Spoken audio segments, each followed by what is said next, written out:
Señora Presidenta de la Asamblea General, señores legisladores, señor Presidente Sanguinetti, funcionarios de esta casa, a quienes saludo especialmente.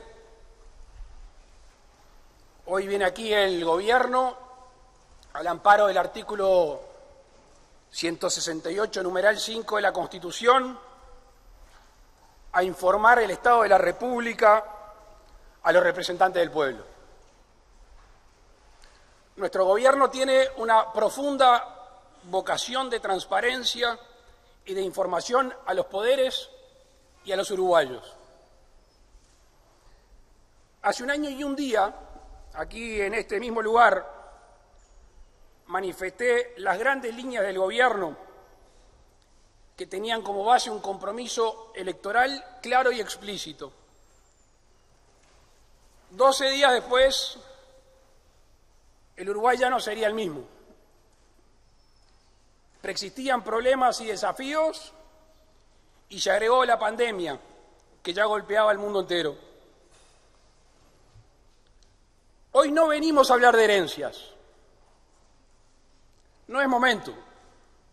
Ya todos sabemos cuál era la situación del país antes del 1 de marzo del 2020. Ya no hay más tiempo para excusas, aunque puedan ser válidas. El 13 de marzo, el Uruguay inmediatamente declaró la emergencia sanitaria y las prioridades de todos nosotros cambiaron rápidamente. A muchos de ustedes les consta, fueron días de mucho nerviosismo y de mucha tensión, tanto para la población como para el Gobierno. Como todo fenómeno desconocido genera incertidumbre. Debimos entonces ahí apelar a nuestras más profundas convicciones para tomar medidas de protección y de cuidado a nuestros compatriotas. Se escucharon voces que proponían confinamiento total, voces que proponían cuarentena obligatoria, pero primó el sentir colectivo del Gobierno de apelar a la libertad responsable. Libertad como elemento central de la vida de una persona, faro necesario para toda acción del gobernante. Quiero recordar acá lo que decíamos el propio 1 de marzo del 2020, cuando invitábamos a trabajar la libertad en todos sus sentidos y poníamos como condición necesaria de éxito de una gestión la existencia y el goce pleno de la libertad. Créanme, señores legisladores, que siento un profundo orgullo por la conducta y la responsabilidad de la gran mayoría de los uruguayos. Tal era la complejidad de la situación que decidimos convocar un grupo de científicos que asesoraran al Gobierno y así poder tomar mejores decisiones. Creo que somos todos contestes que el Uruguay todo le debe un profundo agradecimiento al grupo de asesor científico honorario. A todos y cada uno de ellos, porque volcaron conocimiento científico, dedicaron su tiempo y demostraron un enorme compromiso con el país. Y por eso el cuidado de la salud fue desde el principio de la pandemia nuestro gran desvelo. Por supuesto, sin descontar o sin descuidar el factor social y el factor económico de los uruguayos. Desde el Ministerio de Salud Pública, conjuntamente con otros organismos, se desarrolló una potente campaña de comunicación masiva, alentando el cumplimiento ciudadano de las medidas de profilaxis y distanciamiento físico. Se adelantó y se expandió el cronograma de vacunación antigripal. Desde la División de Epidemiología se debió adecuar el sistema de gestión de vigilancia nacional del COVID-19 a los efectos de contar con la información oportuna. Se conformó un grupo de rastreadores que tuvo un arduo trabajo y que se fueron agregando a medida que era necesario. el Departamento de Vigilancia de Fronteras desarrolló una nueva estrategia del control de ingresos. Un trabajo en conjunto del Ministerio de Salud Pública y la Cancillería facilitó el regreso al país de más de 6.000 uruguayos que habían quedado varados ante la emergencia sanitaria y el cierre global de fronteras. Al mismo tiempo se trabajó en el establecimiento de corredores sanitarios para turistas, viajeros y tripulantes de naves y aeronaves. Quiero también hoy aquí destacar la activa cooperación recibida de parte de la comunidad académica nacional, que permitió en tiempo récord la elaboración de pruebas de diagnóstico, gracias a la colaboración del Pasteur, del Clemente Estable y de la Universidad de la República. Uno de los temas más sensibles, recordarán ustedes, tenía que ver con la capacidad instalada para tratamientos intensivos. Fue así que el Hospital Español se convirtió en un centro de referencia con 21 camas y al mismo tiempo se adecuaron hospitales a lo largo y ancho de todo el país. Se crearon 2 CTIs nuevos, el del Hospital de 33 con 8 camas y el de Las Piedras con 6 camas. Pero además se amplió el número de camas con equipamiento y personal complejo en el Pasteur, 6 camas, el Maciel, 6 camas, Rivera, 3 camas, Salto 8 camas, Paysandú, 5 camas, Tacuarembó, 14 camas, Minas, 6 camas, Maldonado, 7 camas y Florida, 6 camas. Este esfuerzo significó que pasáramos de 112 camas a 208 camas en la actualidad. Todos sabemos que otro efecto de esta pandemia ha sido profundizar los problemas de salud mental. Fue así que se creó una línea especial para atender esa situación, recibiendo al día de hoy más de 16.000 llamados. Quiero entonces, en lo que hace a la salud, tener un reconocimiento a todo el personal de la salud a lo largo y ancho del país, que no ha dejado de trabajar en estos tiempos de pandemia. Los conocemos, los hemos visto, y le han dedicado su tiempo a cuidar lo más preciado que tienen los seres humanos. Uno de los principales ejes estuvo también centrados en las medidas necesarias para sostener los puestos de trabajo y asistir a aquellos con problemas laborales ocasionados por la pandemia. Se dispuso así un régimen de seguro de paro parcial, que fue una medida innovadora, prorrogada en su vigencia durante todo el año. Se adoptó el criterio de otorgar todas las solicitudes de prórroga de seguro de paro durante el 2020 y se presentó, aprobado aquí, un proyecto de ley que permite reanudarlas por un año hasta octubre del 2021. Fíjense esta cifra. El gasto en subsidios por enfermedad pasó de $114 millones a 153. Se cubrió a los trabajadores cuarentenados y a los mayores de 65 años mediante el seguro por enfermedad, que oscilaron promedialmente en 6.000 por mes, lo que significó una erogación del Estado de $40 millones. El gasto en seguro de paros alcanzó a $415 millones. Para tener real dimensión, esto significa $241 millones más que el gasto prepandemia. Se mantuvo la asistencia, la cobertura de la asistencia a la salud a todos aquellos trabajadores desvinculados de la relación laboral desde el 1 de agosto al 31 de octubre. Un reclamo que llegaba del norte, de Artigas y de Salto. Los trabajadores de la caña de azúcar, aunque no tuvieran jornales suficientes, tuvieron también una cobertura especial. Lo mismo casi 4.000 trabajadores citrícolas. Hubo también beneficios especiales a aquellas empresas que reintegraran trabajadores o tomaran nuevos, oscilando entre 5.000 pesos y 8.000 pesos para el sector turístico.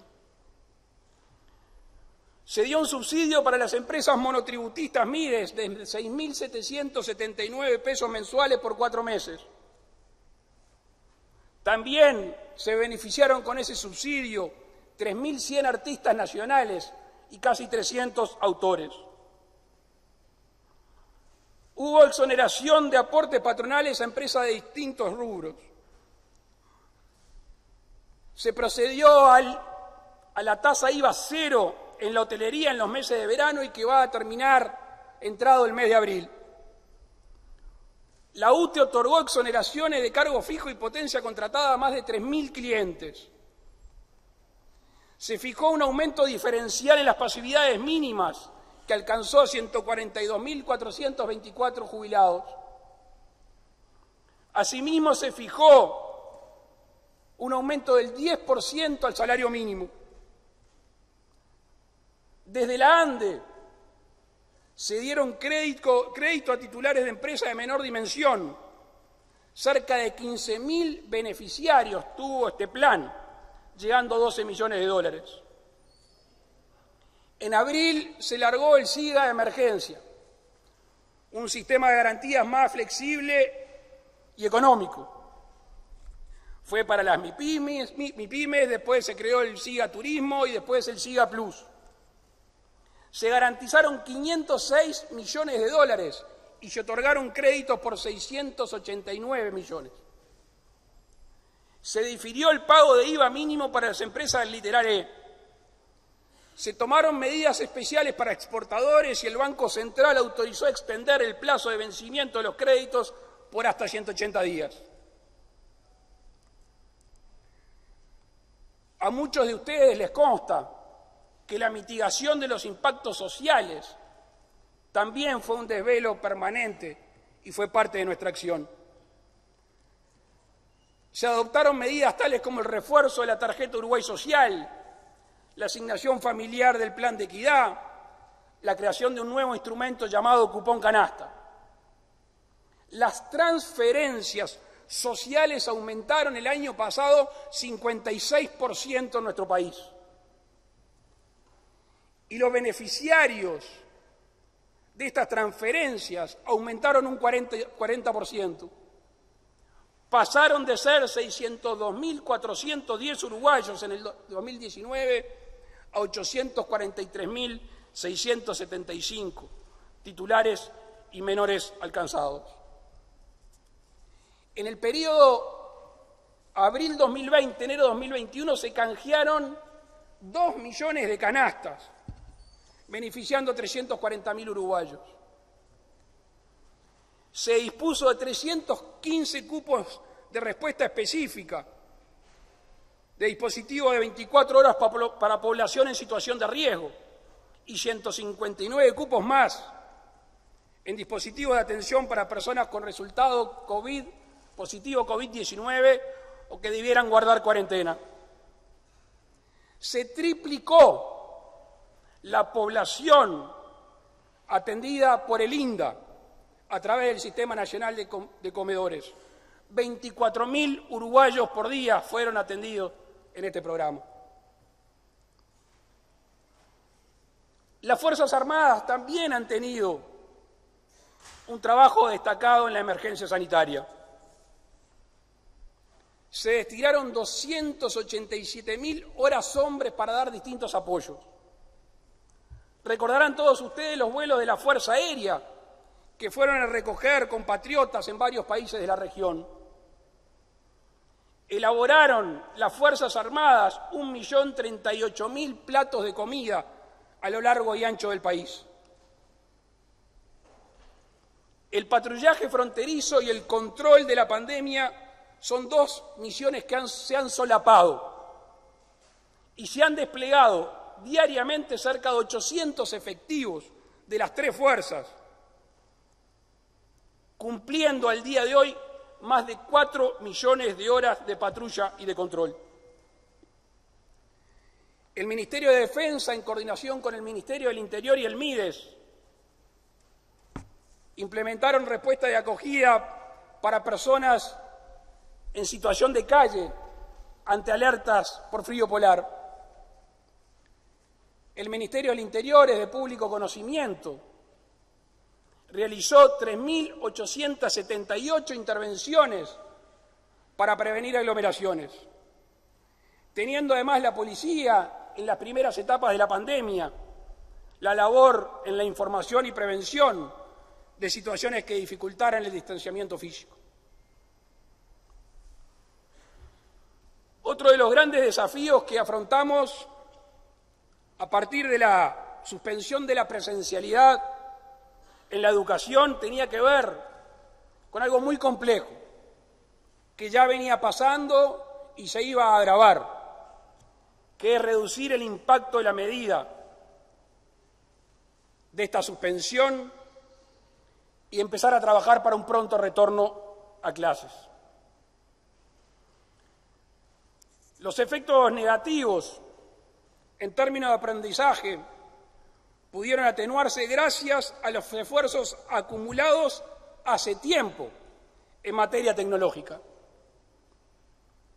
Recuerdo aquí el 1 de marzo del 2020 hablar de que nuestro país es grande porque mucha gente de muchas ideas e ideologías ha trabajado por que lo sea aún antes de ser Estado. Quiero destacar en materia de educación el esfuerzo de toda la comunidad docente ante las dificultades surgidas. La vuelta a clase ya parece algo lejano, pero yo lo tengo muy presente, ese 22 de abril, cuando en esos lugares más lejos, más apartados del país, en el medio del campo, donde el virus no estaba presente aún, decidimos la vuelta a clase.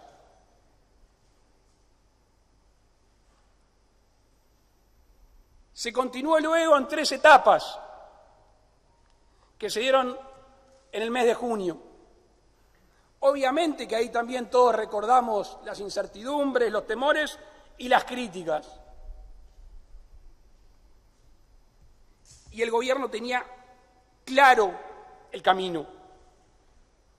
Y así procedió, siendo uno de los pocos países del mundo que el año pasado tuvo en la educación cierta presencialidad.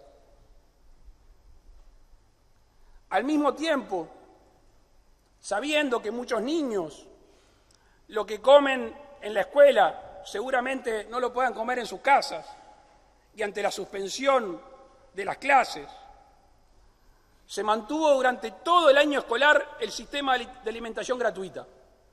Más de 720 escuelas atendieron a casi 75.000 niños. A partir del 12 de enero y hasta el 26 de febrero de este año, se brindó alimentación a casi 100.000 niños que, siendo usuarios de los comedores escolares, se inscribieron para obtener dicho beneficio.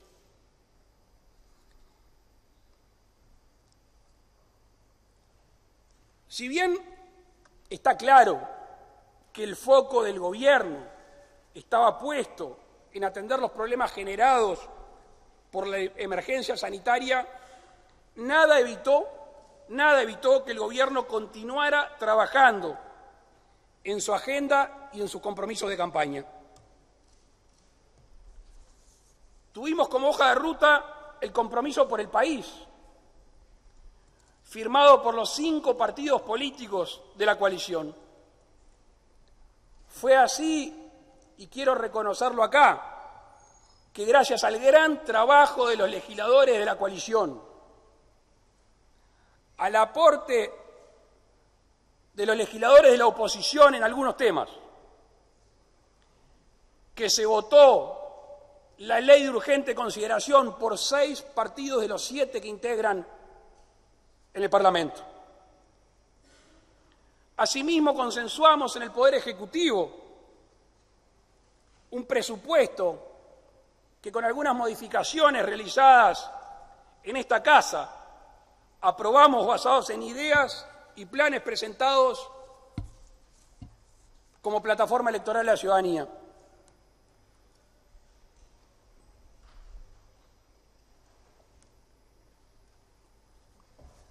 De esa forma, en este conjunto de leyes, en el ámbito laboral y de la seguridad social, se aprobó la creación de la Comisión de Expertos para la Reforma de la Seguridad Social. Esta comisión se instaló en noviembre y cuenta entre sus miembros con los distintos partidos políticos y agentes sociales que tienen que ver con el tema. Tenemos la convicción que en la segunda mitad de este año se presentará aquí en el Parlamento un proyecto de ley de reforma integral del sistema. Se aprobó también una norma alineada con la OIT que garantiza el derecho de los trabajadores no huelguistas y de los directivos de las empresas a ingresar a sus lugares de trabajo. En materia de vivienda, la Ley de Urgente Consideración introdujo el MEVIR urbano, herramienta que seguramente va a ser de gran utilidad, y al mismo tiempo la posibilidad de acceso a alquileres sin garantía. Ambas medidas confluyen a facilitar el acceso a la vivienda. Se creó el Ministerio de Ambiente, dándole a este tema tan importante un lugar exclusivo en la mesa del Poder Ejecutivo. Se lograron cambios en materia de adopciones. Todos conocemos historias al respecto. Para agilizar y facilitar estas respuestas. Se fortalecieron las unidades reguladoras que habían perdido peso e incidencia en la política de Estado. Se creó el Instituto Nacional de la Granja, viejo anhelo de las gremiales del sector y de quien habla desde que era diputado. Se modificó el Código Rural para atender a temas relativos a la seguridad, atendiendo así a un extendido reclamo en todo el país rural. De la misma manera, se amplió la legítima defensa,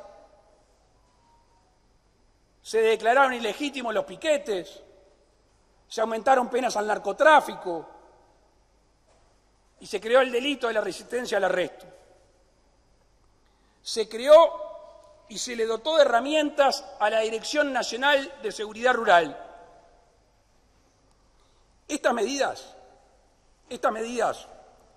sumadas, creo yo, a un gran cambio de actitud con respecto al respaldo a la labor policial, ha traído aparejado una baja sustantiva en la comisión de delitos en nuestro país. La reducción de un 20% de los homicidios, de un 12% de las rapiñas, de un 18% de los hurnos, y aunque en márgenes menores también en lo que hace a la violencia doméstica y los abigeatos.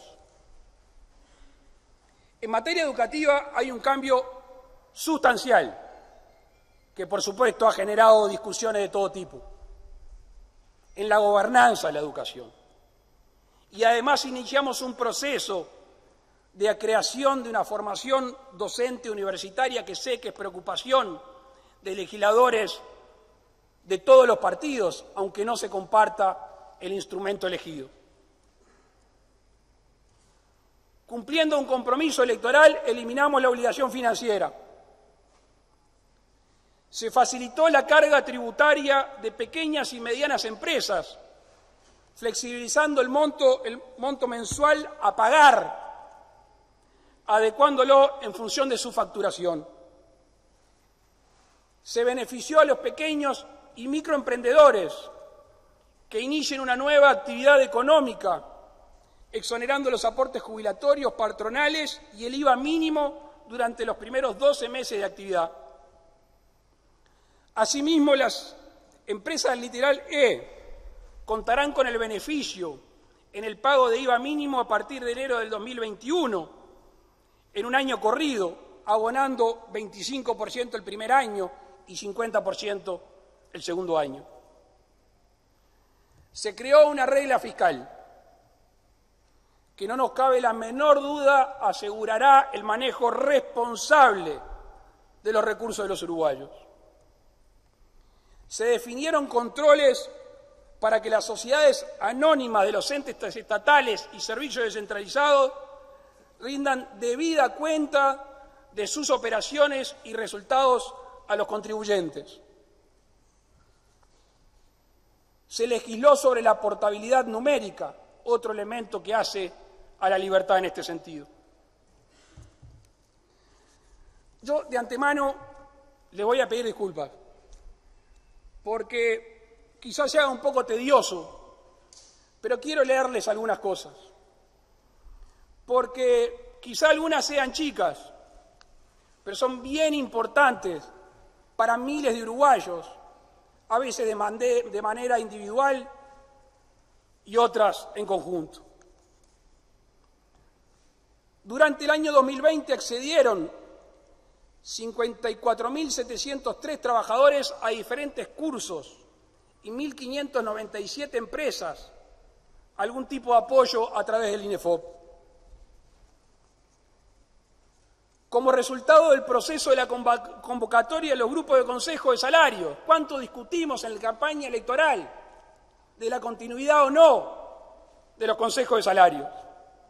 De las 31 mesas que efectivamente se abrieron, se alcanzó la firma por acuerdo de partes en 17 casos, se resolvieron por votación 12 casos y en 2 hubo que laudar por decreto del Poder Ejecutivo. Sobre finales de este año se presentó en el Consejo Superior Tripartito un anteproyecto de ley que establece normativa para regular la personería gremial. Se creó el programa de salud cerebral, algo que nos produce mucha alegría porque es un compromiso electoral de por lo menos el año 2004. Es el comienzo de la implantación de la obra del terreno donde se ubicará el Hospital del Cerro.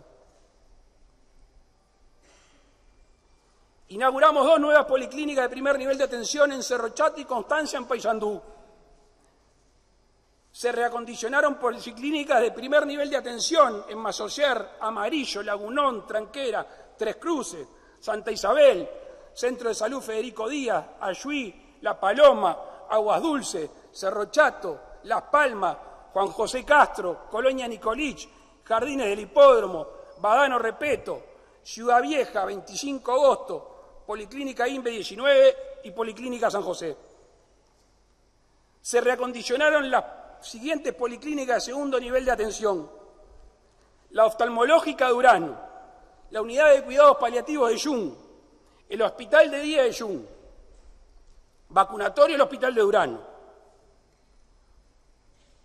centro quirúrgico pediátrico Pereira Rosell, vacunatorio el hospital Pasteur, servicio de nefrología del Pasteur, centro endoscópico del hospital Pasteur, nueva área para el centro de cardiología del Pasteur y el servicio de cáncer digestivo de obra con el INCA. Ampliamos el bloque quirúrgico del hospital de Paysandú y creamos el área de reumatología y traumatología para internación. Remodelamos la sede de SAME 105 Las Piedras. Entregamos 40 ambulancias. Las ambulancias especializadas en el Hospital de Las Piedras, en el de Bella Unión, en San Gregorio de Polanco, en el Hospital de Artigas, Juan Lacase, Cerro Largo, Guichón, Río Branco, Lascano, Castillos, Yung, Chuy, Hospital de Rocha, Hospital de Salto, Hospital de Maldonado, SAME 105 contó con 12 nuevas ambulancias y el Hospital de Tacuarembó. Fueron entregadas otras ambulancias comunes en Colonia Palma, Cuchilla de Guavillú, Porvenir, Piedrasola, José Ignacio, Baliza. Hospital de Dolores, Ciudad del Plata, Laguna Merín y Hospital de Colonia y la RAP de Rocha. Se crearon las Casas de Desarrollo de la Niñez en Salto, Paysandú, Rivera y Las Piedras. Se potenció el programa de salud bucal María Auxiliadora Delgado. Se diagnosticaron o se evaluaron 9.000 niños, 500 de los cuales se le colocaron aparatos de ortopedia funcional. En materia de vivienda, flexibilizamos la reglamentación de la vivienda promovida, lo que generó más de 150 proyectos de promotores privados que pueden significar la construcción de 5.500 viviendas. Destinamos 579 millones de pesos al plan de mejoramiento de barrios. Se finalizó el proyecto ejecutivo para el nuevo Amanecer Los Reyes. Impulsamos la desregulación del sector de combustibles en puertos y aeropuertos. Se trabajó con el Ministerio de Economía y Finanzas, con la ANDE y Uruguay 21, para el fortalecimiento del programa Uruguay Audiovisual, que ha tenido un auge en la producción de contenido en nuestro país durante la pandemia. El sector lácteo tuvo un descuento comercial sobre la facturación del cargo de energía eléctrica. Los montos totales para el sector productivo de UTE alcanzaron a 350 millones de pesos. Me recuerdo en mis tiempos de legislador, que fueron muchos, que cada gobierno que venía hablaba de tanto por ciento de electrificación en el país. Y fue de nuevo un proceso de acumulación de los distintos gobiernos a través de la UTE. Y se calcula que todavía hay un remanente que está detectado, en el cual está trabajando la OPP, intendencias, que sugieren 2.000 familias. Y estamos trabajando arduamente para que al fin de este gobierno se llegue al 100% de la electrificación rural. Se dio un proceso de mejora para el personal militar, al mismo tiempo que se modificó el procedimiento de ingreso a las Fuerzas Armadas. Se adquirieron 2 aviones Hércules de la Fuerza Aérea Española. Y además hemos adelantado la renovación de la flota de los buques de la Armada Nacional, porque debemos contar con patrullas oceánicas más temprano que tarde.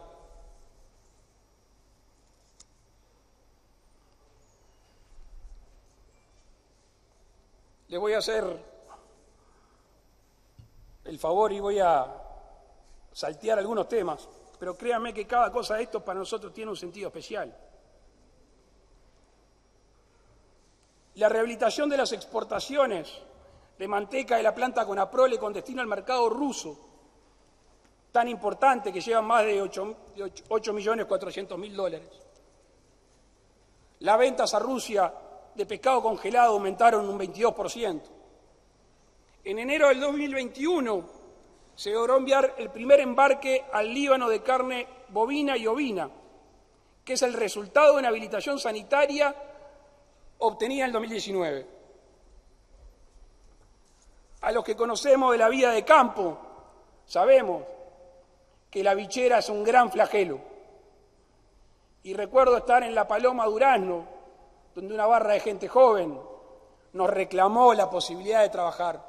Hemos avanzado en la erradicación de la mosca de la bichera, en acuerdo, en asociación con el Organismo Internacional de Energía Atómica y con la colaboración de distintos países. En lo que hace a la respuesta de personas en situación de calle, en diciembre de 2020 se contó con 2.588 plazas. Se crearon 48 plazas en 24 unidades habitacionales. Vale la pena ir a conocer, ir a ver en qué condiciones se está desarrollando. Se realizó la apertura de 4 centros de atención de 24 horas con un total de 218 cupos. Se realizó la implementación de la modalidad de viviendas en apoyo a mujeres con niños, niñas y adolescentes en situación de calle, mediante el otorgamiento de viviendas a través del convenio con el programa Fincas Abandonadas de la Intendencia de Montevideo. Se apoyó el fortalecimiento de 1.260 emprendimientos, facilitándole 300 créditos a pequeños productores, además de haber logrado la inscripción anual de 7.410 personas al monotributo social MIDES, con todo lo que eso significa. Algo que a algunos nos llega muy de cerca. En el mes de junio, tras 4 años, reabrió el Centro Tiburcio Cachón.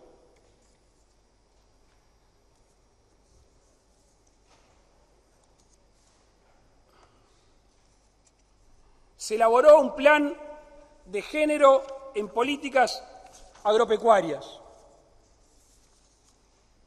Para enfrentar la sequía, se declaró la emergencia agropecuaria en 2 oportunidades. La primera alcanzó una zona de 5.5 millones de hectáreas, 1.207 productores y 180 millones de pesos. La segunda, en diciembre, alcanzó 14 millones de hectáreas, siendo alcanzados 1.204 productores. Entre marzo y diciembre se registraron 373.606 personas, habiendo detenido en esos operativos 688 personas que eran requeridas por la justicia. Se realizaron cerca de 2.700 allanamientos y se desarticularon aproximadamente 950 bocas de venta de droga, lo que permitió incautar 1.480 kilos de cocaína y más de 581 kilos de pasta base. Se reinauguraron 40 destacamentos y seccionales que estaban cerradas o totalmente abandonadas, principalmente en el interior. Se creó la Dirección Nacional de Política de Género y en esa área se logró incrementar el número de tobilleras, adicionando 500, siendo hoy 1.700 las tobilleras. Se implementó el Plan de Dignidad Carcelaria. En lo que hace a obras viales, se pudo ejecutar el 86% de lo que estaba previsto, alcanzando 218 millones de dólares. Otro viejo compromiso sobre el este de nuestro país hacia la regulación hídrica de los bañados de Rocha y el canal Andrioni. En estos días se empezó una obra tan necesaria, tanto para los productores como para el turismo. Se definieron 3 subsidios extraordinarios para el transporte público, interdepartamental y suburbano, llegando a más de 824 millones de pesos. En el mes de septiembre se realizó por primera vez desde el puerto de Fray Bentos la exportación de contenedores de leche en polvo. Y recuerdo también haber ido a recibir el primer barco al puerto de Paysandú, más a principio de año. En lo que hace a la COMAP, se presentaron 1.083 proyectos, una inversión asociada a 1.262 millones de dólares y que comprometen la creación de 4.300 puestos de trabajo. La Secretaría Nacional de Deporte comenzó con el proyecto de escuelas de iniciación deportiva y esta, en coordinación con el Ministerio del Interior y las federaciones, se acordó la práctica de básquetbol y voleibol en distintos centros penitenciarios: Canelones, Punta de Rieles, Cárcel de Mujeres, Libertad y Concar.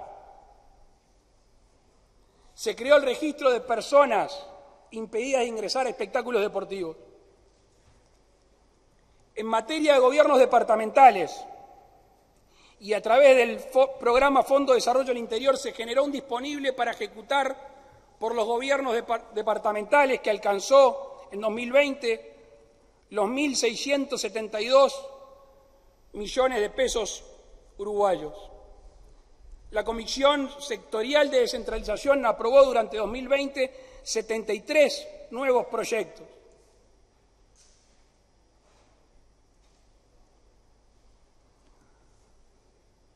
Todo esto, señoras y señores legisladores,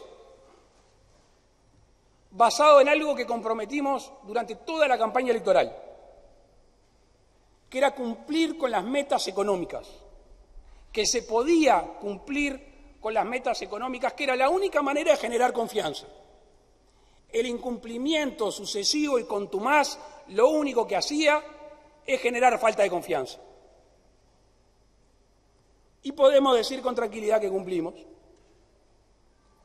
Algunos números son por demás elocuentes cuando comparamos lo proyectado en el informe económico financiero del presupuesto nacional con los datos reales. Por ejemplo, el resultado fiscal efectivo del Gobierno Central y del BPS como porcentaje del PIB fue proyectado en menos 6,6 y el alcanzado fue menos 6,3.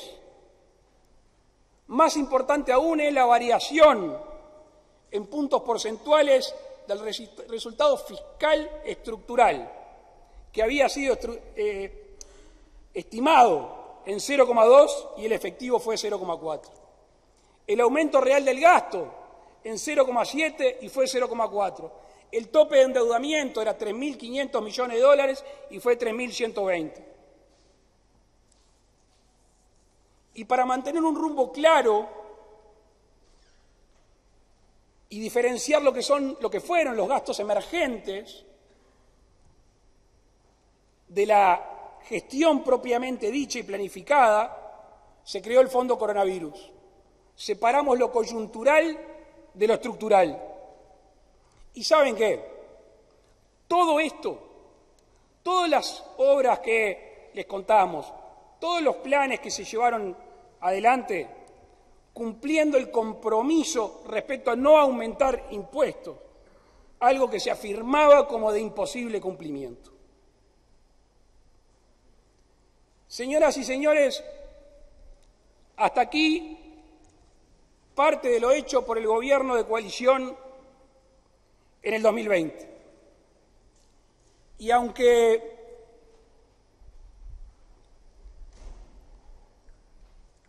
subsiste la pandemia y la emergencia sanitaria, vemos con optimismo, con real optimismo, el 2021.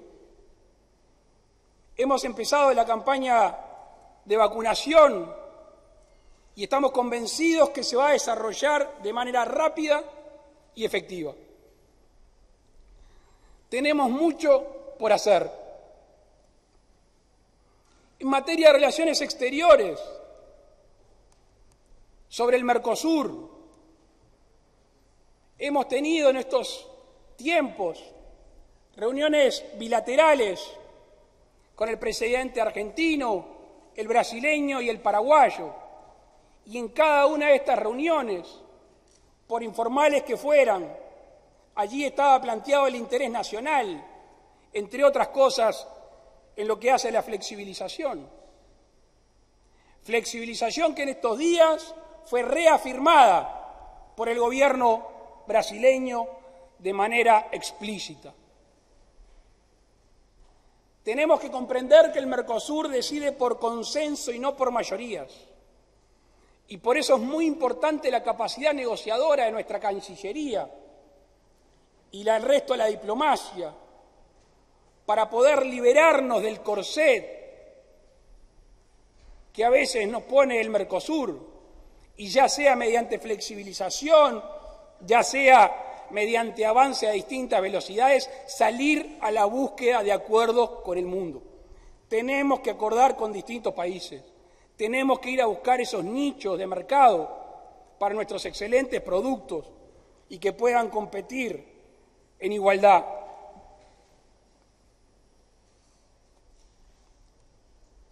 En estas reuniones con los presidentes del Mercosur se habló de la infraestructura física. Yo creo que ahí tenemos una enorme oportunidad de avanzar. Creo en la posibilidad de la construcción de la hidrovía del río Uruguay. Creo en la construcción, y así lo ha decidido la CARU, del puente Bella Unión-Montecasero. Creo en la habilitación en el este de la hidrovía de La Laguna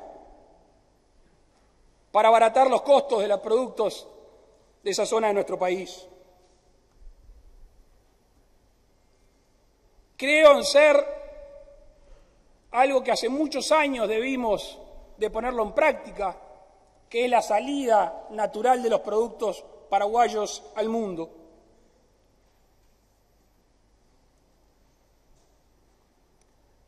Ayer fue un día muy especial para nuestro país, porque miles de niños, adolescentes y jóvenes empezaron sus cursos de manera presencial. Y aquí hay que destacar una vez más el trabajo de la comunidad educativa y el acierto, además del respaldo a las autoridades de la educación. Obviamente, como padre, no puedo sentir otra cosa que orgullo, sabiendo que gran parte del futuro de nuestros hijos se juega en este terreno al que le vamos a dedicar todo nuestro esfuerzo. Ya lo ha adelantado la ministra de Economía, Susana Arbeleche, pero creo bueno reafirmar que el Gobierno se prepara a destinar más de 540 millones de dólares para mitigar los efectos de la pandemia en este 2021. Hemos recibido planteos de los miembros de la coalición que son bien interesantes y están inundados de sentido común. Planteos que se alinean claramente a lo que ha sido la gestión de la pandemia. También estos días hemos analizado planteos que vienen desde el Frente Amplio y van en ese mismo sentido. Hoy quiero adelantarles algunas medidas. Muchas de ellas van a ser discutidas aquí en el Parlamento. Pretendemos continuar con los créditos garantizados con tasas de interés todavía más convenientes y mayores periodos de gracia a través de la extensión del instrumento SIGA Emergencia y SIGA Turismo hasta fines del mes de septiembre de este año. Vamos a extender el seguro de desempleo parcial hasta el 30 de junio, de manera de seguir apuntalando a trabajadores y a las empresas empleadoras. Vamos a impulsar nuevas medidas para apoyar a las micro y pequeñas empresas, para alivianar su carga mientras transcurre la pandemia. En este sentido, el Poder Ejecutivo estará presentando en el Parlamento un proyecto de ley que habilite la exoneración parcial de aportes patronales jubilatorios para las micro y pequeñas empresas, la suspensión del IRAE mínimo y el aumento del porcentaje de abatimiento del impuesto al patrimonio para determinado tipo de empresas. Este proyecto incluirá también un plan de facilidades de pago a la DGI y al BPS y se establecerán medidas específicas para integrar y reincorporar a los monotributistas. El MIDES va a continuar con el esfuerzo realizado en el 2020, a lo que le sumará medidas adicionales. Se va a proceder a la duplicación por sexta vez del monto de las asignaciones familiares del Plan de Equidad entre los meses de marzo y abril. Se va a continuar con el programa de canasta alimenticia que se entrega a través de TUAP, pero en este caso, a partir del 1 de abril, se va a incrementar el monto en un 60%. Va a haber una inversión adicional de 200 millones de pesos en apoyo a ollas, a comedores y a merenderos. Va a haber una inversión adicional de 200 millones de pesos para atender a personas en situación de calle. Se va a mantener en el ámbito económico transitoriamente el beneficio otorgado en el cómputo de las inversiones promovidas en el marco de la Ley de Inversiones, permitiendo aquellas realizadas a partir del 1 de abril hasta el 30 de septiembre que computen por el 130% del monto invertido. El Estado va a invertir este año más de 1.200 millones de dólares en inversión pública e infraestructura. Quiero destacar hoy el comienzo en este año, la obra en la Ruta 5, la obra en la Ruta 8, ese viejo y promesa electoral de la Ruta 6 y, entre otros, el puente de Charqueada.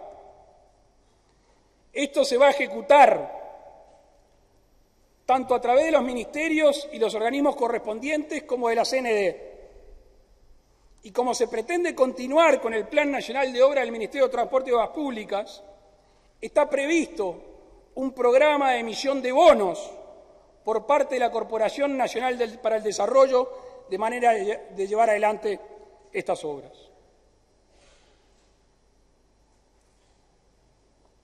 Quiero mencionar hoy aquí 3 obras que, de nuestro punto de vista, revisten importancia no solo económica, sino también estratégica. Ustedes saben que nuestro país estaba por enfrentar un juicio inminente de 1.500 millones de dólares en la terminal Cuenca del Plata. Un arduo trabajo del prosecretario de la Presidencia, del ministro de Transporte, del presidente del puerto y tantos otros funcionarios del gobierno, cerró un acuerdo con Catuén Natí que no solo desiste del juicio, sino que además se compromete a invertir 460 millones de dólares, además de proceder a una rebaja importante en lo que hace a las tarifas, en primera instancia de un 20%, llegando a un 30% posterior. A raíz de un proyecto de ley votado en esta casa, el Gobierno se apresta a concesionar 5 aeropuertos del interior del país con posibilidad de agregar uno más. Esos aeropuertos son los de Rivera, Salto, Carmelo, Durazno y Cerro Largo, con una inversión cercana a los 65 millones de dólares. Hace pocos días, la semana pasada, se aprobó una iniciativa privada de vital importancia, cuyos estudios de factibilidad empiezan ahora, en marzo. Esta iniciativa ronda una inversión de 200 millones de dólares y supone una nueva captación de agua desde el Río de la Plata, una nueva planta potabilizadora complementaria a la de Aguas Corrientes y una tubería de aducción de agua potable de más de 80 kilómetros de longitud. Estas 3, legisladores, son algunas de las inversiones en las que ha venido trabajando el Gobierno y esperemos poder anunciar varias más en el correr de este año cuando realmente estén en proceso de ejecución.